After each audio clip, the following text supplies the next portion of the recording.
Greetings, community. It's Kevin of NCBD Comics, and I'm here to bring you another edition of Kevin's most anticipated reads tomorrow for New Comic Book Day, 7/24/2024.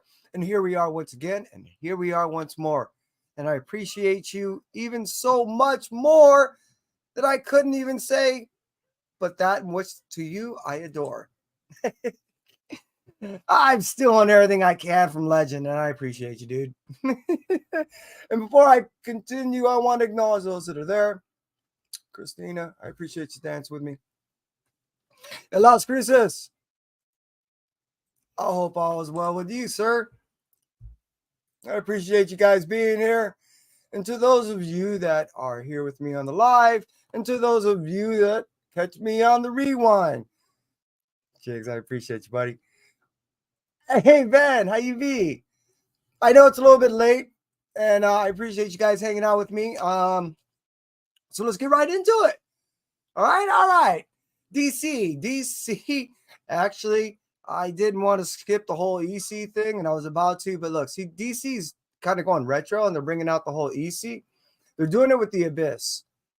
Jay Holtham is actually doing that. He and I, we've been talking a little bit more and more. He and I really love a lot of the same books. He has the same problem I do. He reads a lot.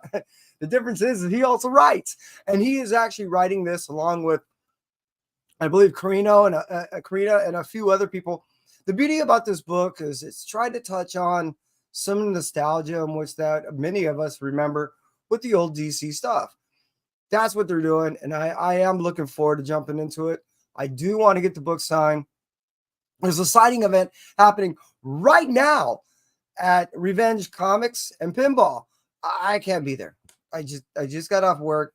I had to do the show, and I'm tired, but I really didn't want to be there. And I will try to get to the signing event that they're also holding in North Hollywood this weekend, and I'll try to get some of that footage there for you. Moving up from the DC, no, one more. Moving up from the EC of DC, we're going to stick with DC and talk about the Nice House on the Sea. See how I did that?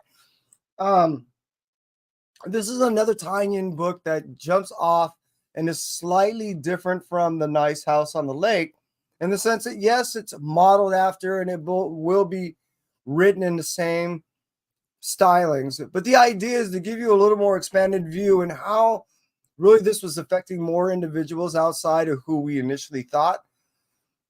I really enjoyed the Nice House on the Lake. It did have some periodical aspects in which that there was delays, but outside of that, it was rather kind of cool and different. And I think the only problem with it is there wasn't enough true expansion on the individuals as opposed to there was story and then some expanding on the actual characters of the story, which took away from the story.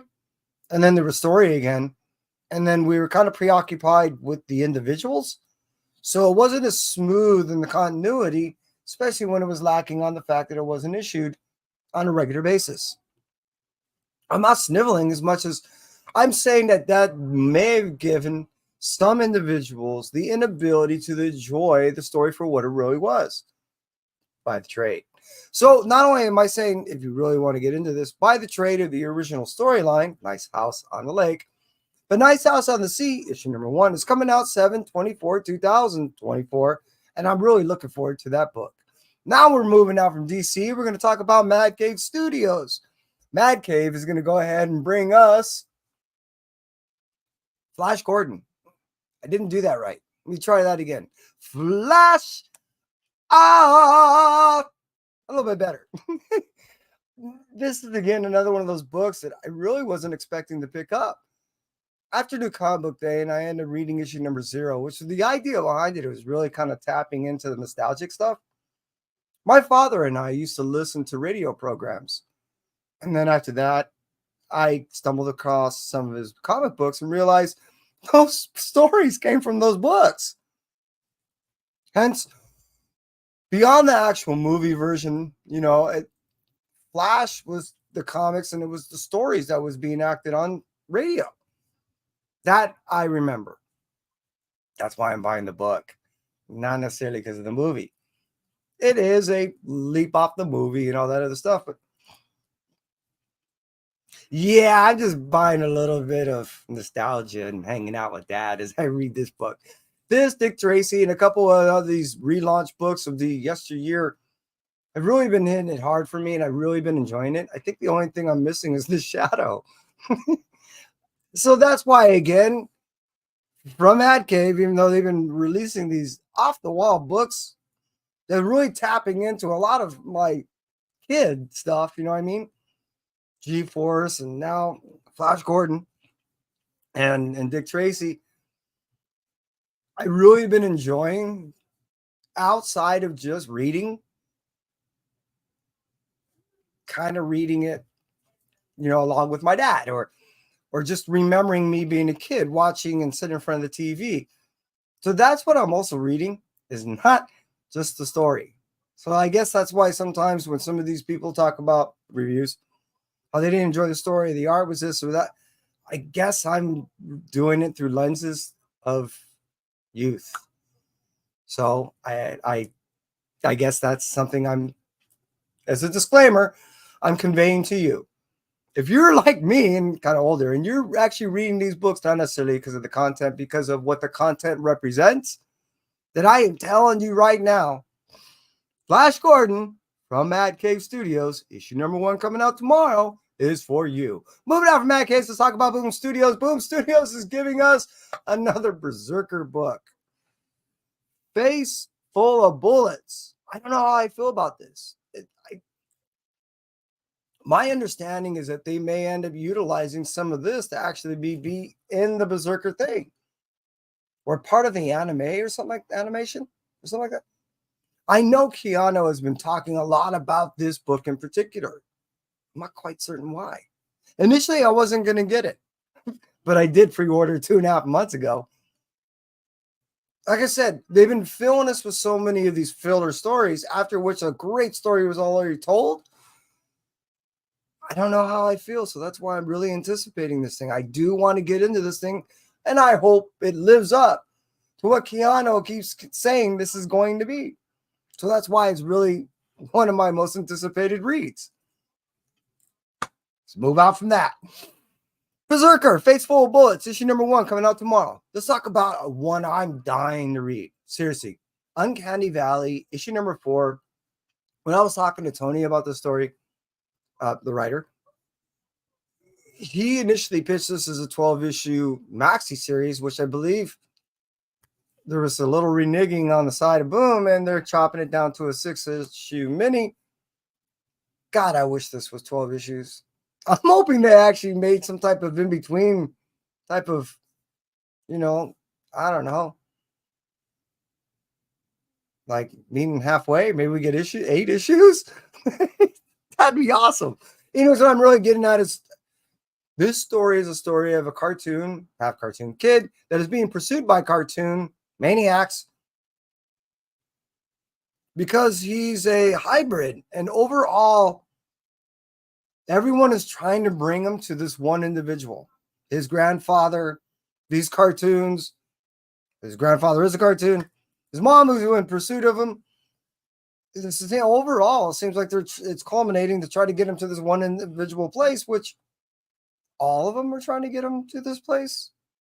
That's where we left off with issue number 3, is that everyone's coming to the revelation that everyone's on the same goal. I thought one was trying to kill him, one was trying to save him. I can't wait to get into this book. Uncanny Valley is awesome. That beautiful kind of Roger Rabbit meets, I don't know. It's a lot. You know what? Let's move on from that. Really, Uncanny Valley is just a rad, awesome story of a kid who's being pursued by cartoons because he's half cartoon. I don't know how to put it any other way, but it's awesome. Tony, keep doing what you're doing, because every time you seem to write anything, I'm buying everything. Yeah, you're killing me, and I'm loving it. Moving out from Boom, let's talk over at Marvel. Marvel's going to give us NYX issue number 1. I bought this for my son. Seriously. He likes the whole Knit and NYX stuff, as far as how that lore is concerned. And when I saw this, and I knew it was a take on off of from Wolverine's daughter, and how it's supposed to be a story taken off with all the female major players on the X-Men side, and how this is an aspect of Krakoa that it has to be dealt with. I was like, okay, look, I'm not in all that, and I don't really normally do all these team stuff. I do recognize the significance of the book. So I'm curious, especially since Kai was the one that was like, dude, can you get that? Really? Yeah, sure. I absolutely don't mind the questioning.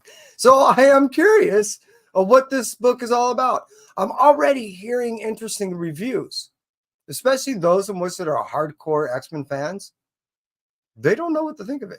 And those of us that are like me, know of the storylines, but are not really, are kind of digging it. So have I mentioned I'm curious about this? It has sparked a lot of interest in me. Let's just put it that way. So that's why NYX issue number 1 coming out 7/24/2024 is up there on my list. Moving out from that, let's talk about Strange Academy Blood on issue number 3.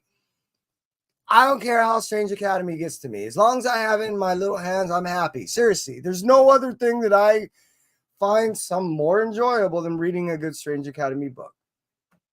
I'm that big of a fan. Not only that, but I guess it was just one of those things my son and I gravitated to. Kanto, Strange Academy. They were just a couple of the books that we shared a lot of interest, and beyond that, shared a lot of conversation. So it was cool. So I guess that's why, still to this day, when any Strange Academy book comes out, I'm right there in line. Issue number 3, tie-in to a big event that's been, look, Marvel, if you keep doing these type of events, I'm going to keep buying, because every tie-in, which I was kind of buying most of those books anyways, every tie-in, every single issue, everything about this has been enjoyable. Some of it has been rather awesome. And I can't wait actually into issue number 5, Blood Hunt. I'm not trying to move too far forward. I am sticking right here.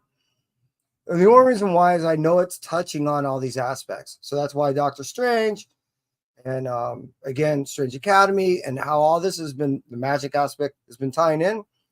We're going to see that carry over in a few months.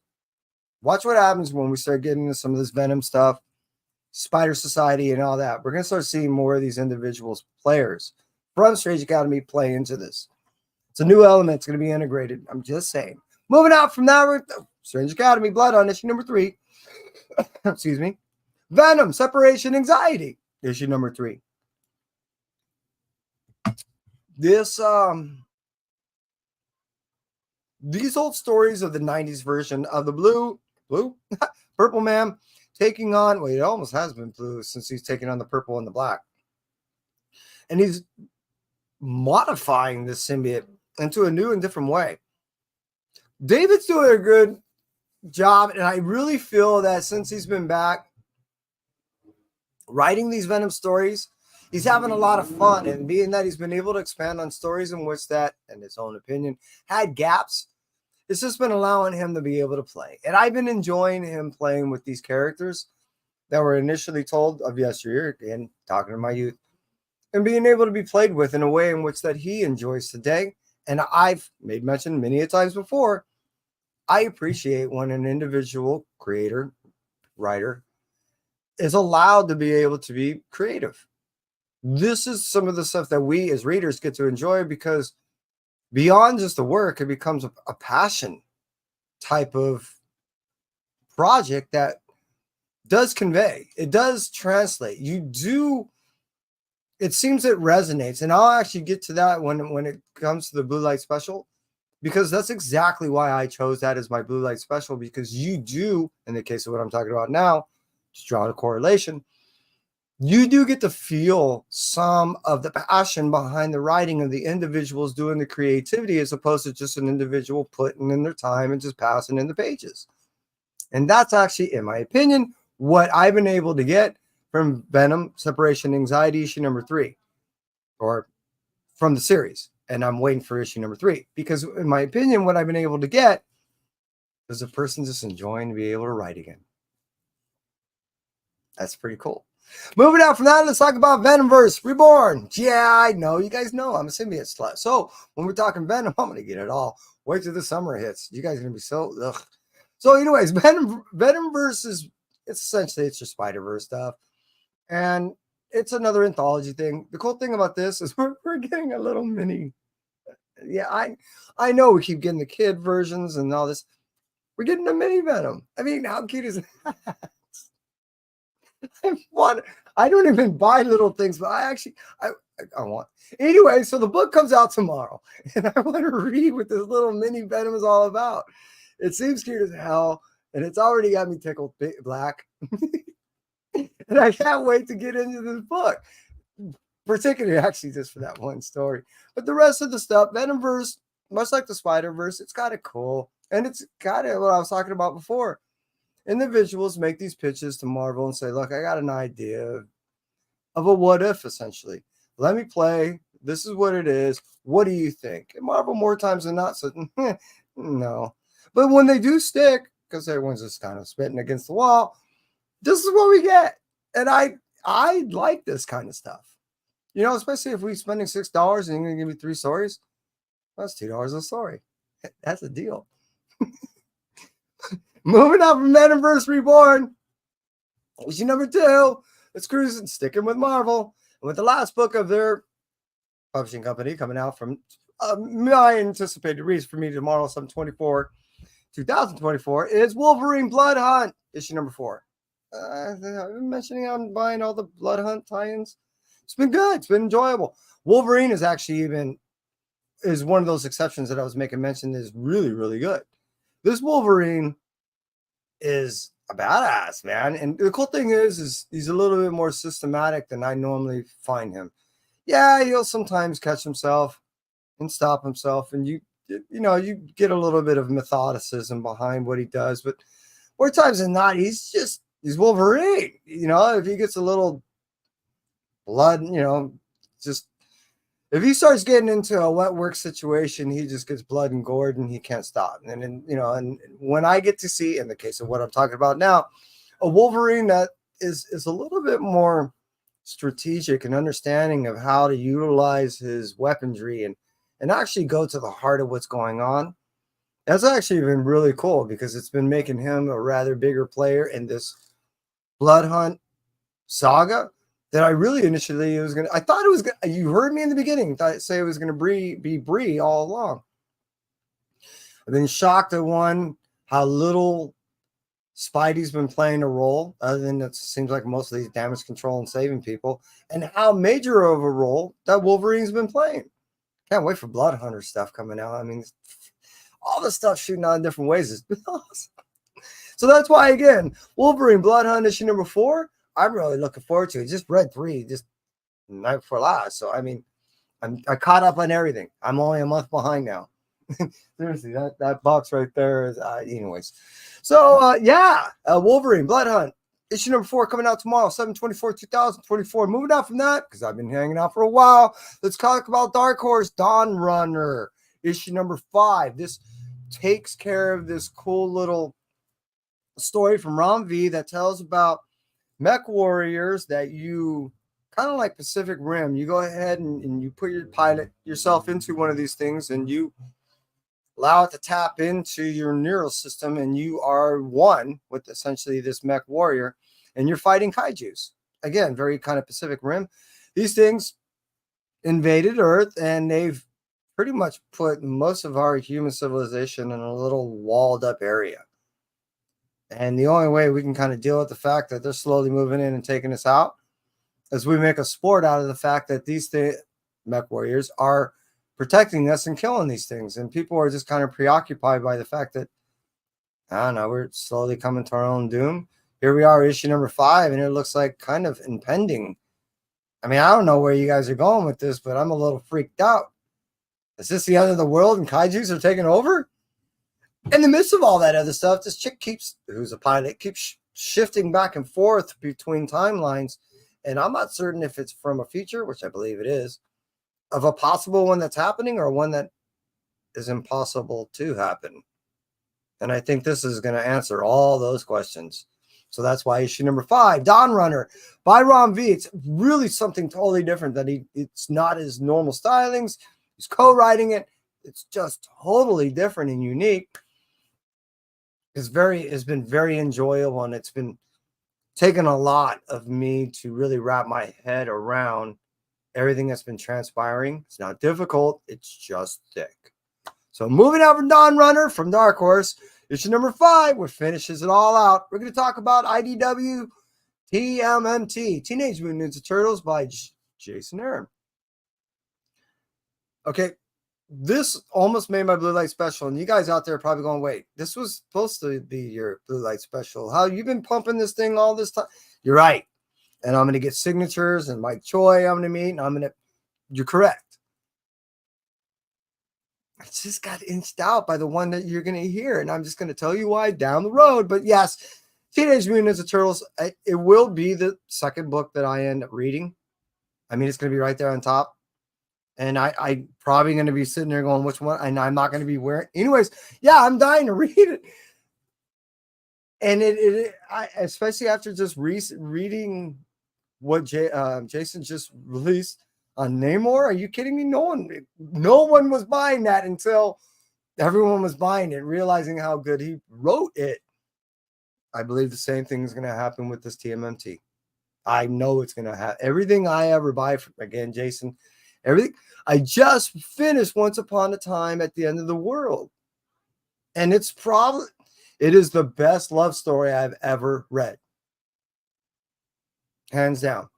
So yeah, it's very enjoyable, and I'm dying to get this thing in my hands, but unfortunately it will be second to the Blue Light Special. It just missed out. But Team MT, if you are remotely a Turtles fan, if you are remotely interested, the way this is going to work out is the first 4 issues of this series will be individually talking about the individual Turtles on their own merit, stature, where they're at, what's going on.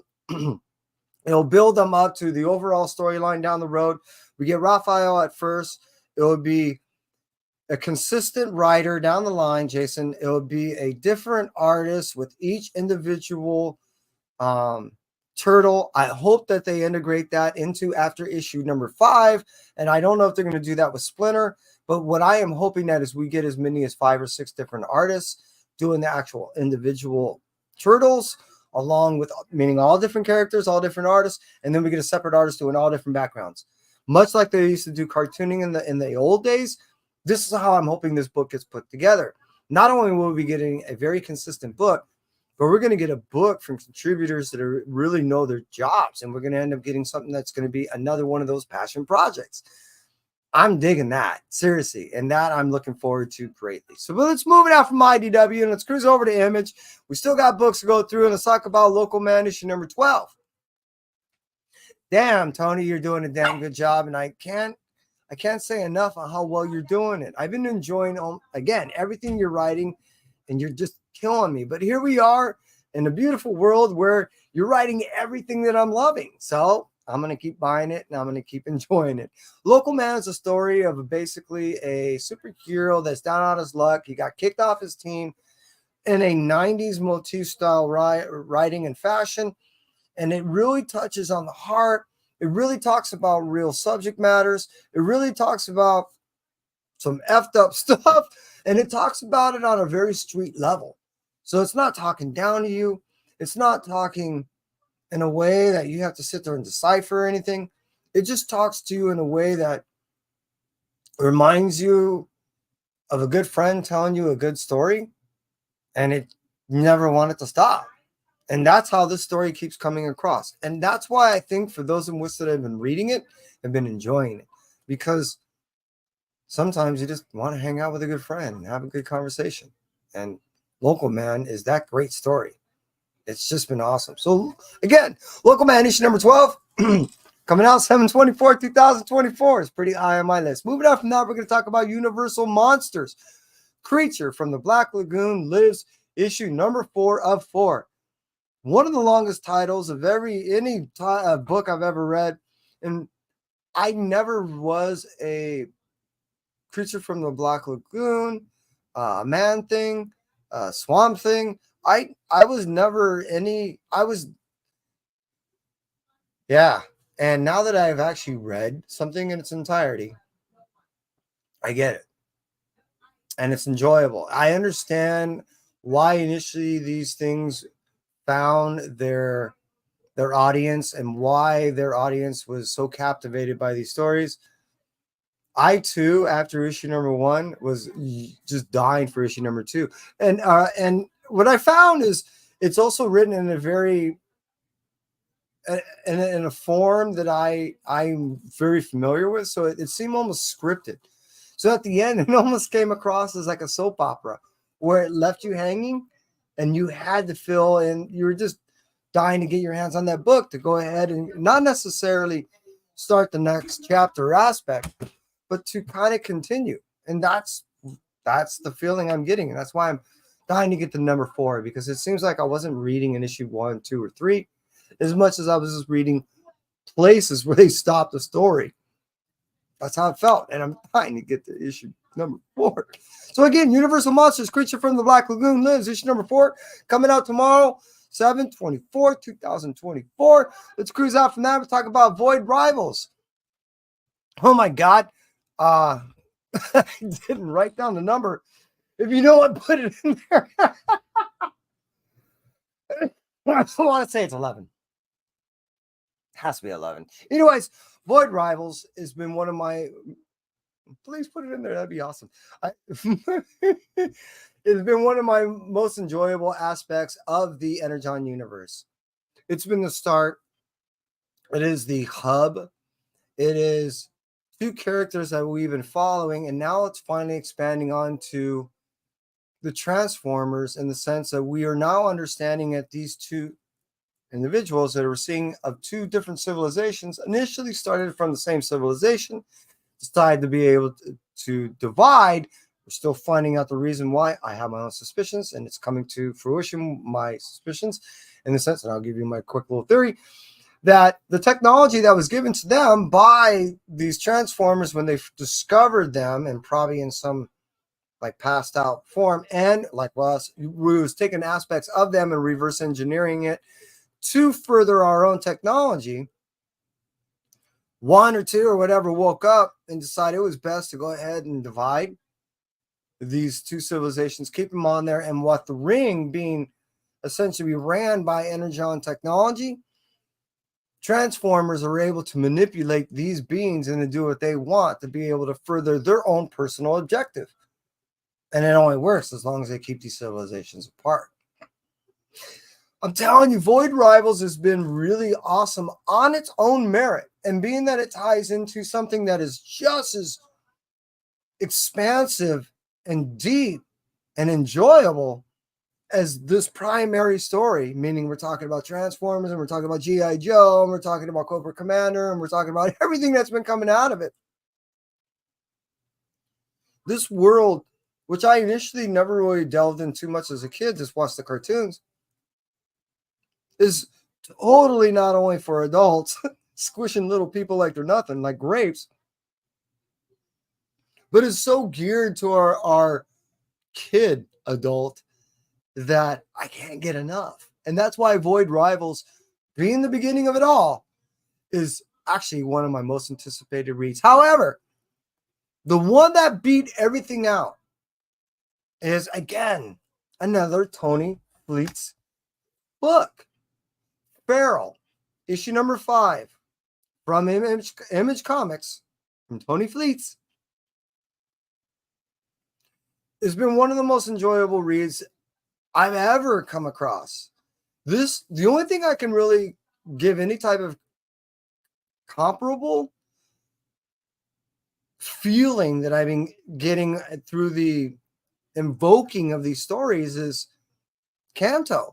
This thing hits me so hard that it pisses me off at times, much like The Walking Dead used to. When you get attached to a character and you're seeing it get taken out, or you're seeing characters that are cute and fuzzy getting ripped apart, and it like I said, it evokes a lot of emotion. It does its job. He does his job as a writer to get you involved in a story that is pure fiction. And you have to remove yourself at times and go, that's right. I'm reading a story. This is not history. This is not, and or some possible prophetic thing, better not be, because this is nasty and it's beautifully written.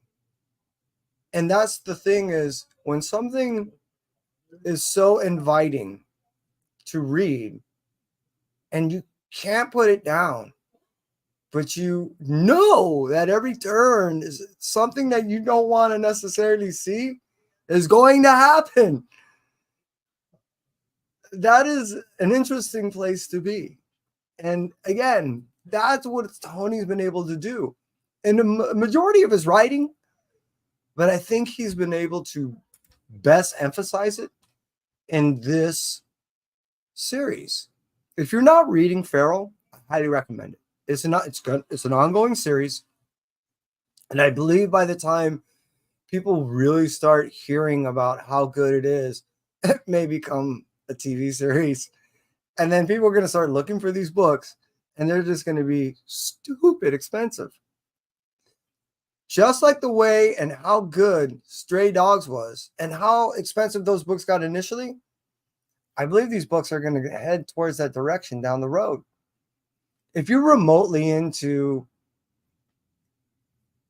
suspense, horror, really good writing in the sense that you are going to have a tear come out here or two, because you're going to inevitably have some compassion. There's going to be emphasis on heroics, but you're going to end up finding out that you're going to be looking around you freaked out and forgetting that you're just reading a book. And that is probably one of the best beauties about Tony's writing, and why I picked Feral issue number 5 is every time I read these books, and especially Feral and Uncanny Valley, I get taken to a place that seldom I ever get taken to, and I seldom want to leave. And that's why when tomorrow, 7/24/2024 comes out, Feral issue number 5 is my most anticipated read. And that's it for me. Entropy. I appreciate everyone being here.